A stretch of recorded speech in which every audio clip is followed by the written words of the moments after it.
네, 노르웨이를 국빈 방문 중인 문재인 대통령이 교류와 협력으로 남북 간 갈등을 해소하겠다고 말했습니다. 네, 앞서 보신 오슬로 포럼에서의 기조 연설을 통해서인데요. 현장 취재기자 연결해서 자세한 내용 알아보도록 하겠습니다.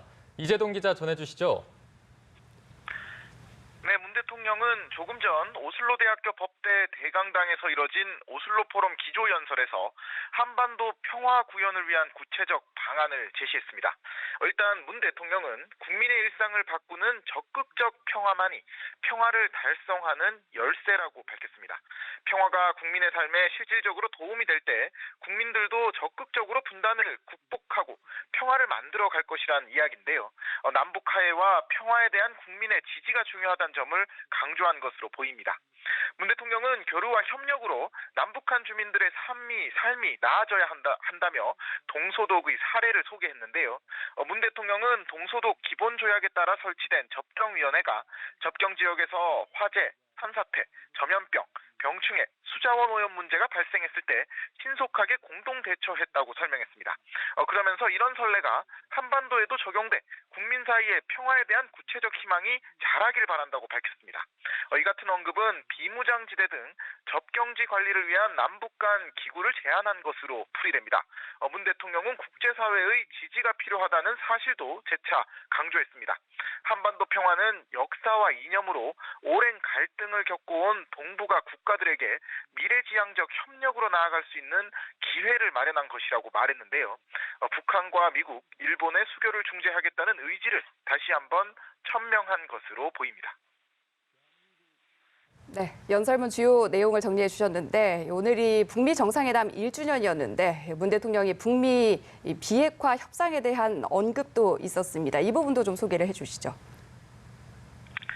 네, 그렇습니다. 문 대통령은 싱가포르 북미 정상회담에 대해 두 정상은 한반도의 완전한 비핵화, 새로운 북미 관계, 한반도 평화 체제의 큰 원칙에 합의했고 그 합의는 진행 중이라고 언급했습니다.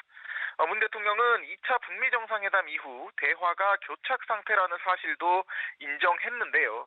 다만 그것은 서로를 깊이 이해하는 시간이 필요하기 때문이라고 말했습니다.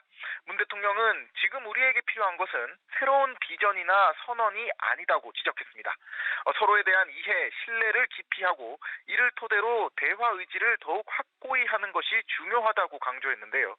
문 대통령은 2차 북미 정상회담 이후에도 북미 정상은 여전히 상대에 대한 신뢰와 대화 의지를 보여주고 있다며 국제사회는 대화를 통한 평화 실현에 한결같은 지지를 보내주고 있고 지금 상황을 이겨내는 데 큰 힘이 되고 있다고 언급했습니다. 오늘 문 대통령의 연설은 노르웨이 이곳 현지에서도 상당한 관심을 보였습니다. 600석 규모의 대강당은 노르웨이 정부 인사와 외교단, 국제기구 인사, 오슬로 대학 학생과 시민 등 다양한 인사들로 가득 채워졌는데요.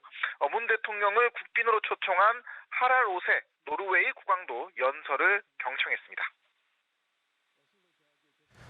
네, 그리고 문 대통령은 연설 후에 이어진 질의응답에서 북미 정상 간의 조속한 만남을 촉구하고 있다고 전했는데 이 내용도 전해주시죠.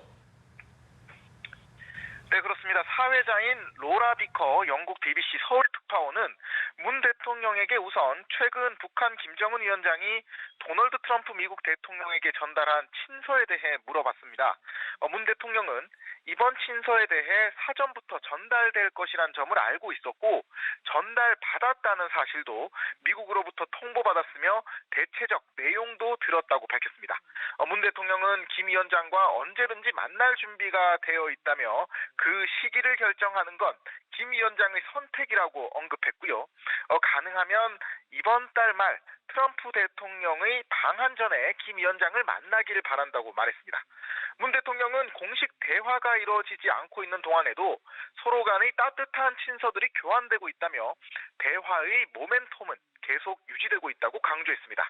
문 대통령은 김 위원장과 트럼프 대통령은 보다 조기에 만나는 게 바람직하다고 생각한다며 두 사람에게 조속한 만남을 촉구하고 있다고 밝혔습니다. 지금까지 오슬로에서 전해드렸습니다.